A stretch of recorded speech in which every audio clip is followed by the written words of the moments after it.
Sur nos chemins, c'est le premier roman qui est sur l'endométriose. 2 destins de femmes qui sont liés par le même combat, pas la même douleur. Dans ce roman, donc, les 2 destins de femmes, c'est Laetitia et Rose. Laetitia est évidemment inspirée de ma vie, une partie autobiographique, et le destin de Rose. Elles prennent chacune leur chemin, parfois dans l'ombre, parfois dans la lumière. Et donc voilà, c'était important pour moi de mettre en avant ce sujet pour continuer à changer les lignes. Ce livre, je me suis battue pour l'écrire. Ça me serre le cœur, vraiment, de parler de ce roman. Il est important de montrer que l'endométriose peut avoir des conséquences tragiques. Il était important, à mes yeux, de montrer enfin la réalité des choses. L'endométriose, ce n'est pas qu'une maladie, c'est un mal qui ronge, qui pourrit la vie et qui peut la pourrir jusqu'à certains drames. C'est un roman qui est poignant. C'est sûr qu'on ne sort pas indemne d'un roman pareil, après une écriture pareille. Je parle d'expériences que je n'ai jamais parlé auparavant. Je parle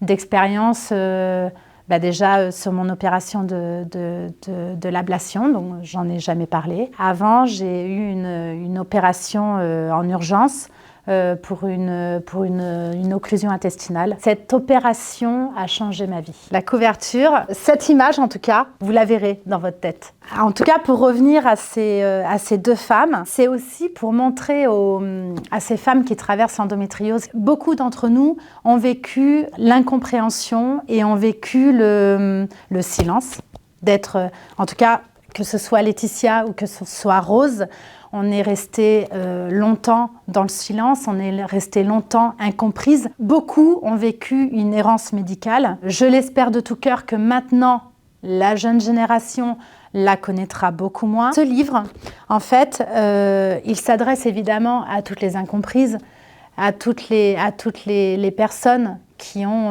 une endométriose, mais aussi, vraiment, je l'ai transformé en écriture la plus simple possible pour attirer la jeune génération. C'est pour que tout le monde puisse prendre conscience de cette maladie, de prendre conscience des choses et que ça peut être dramatique. Il ne faut pas en arriver là. Il ne faut pas en arriver à mon cas et il ne faut pas en arriver au cas de Rose, encore moins. C'est un appel à la résilience. Rose, vous verrez, c'est une sacrée femme forte.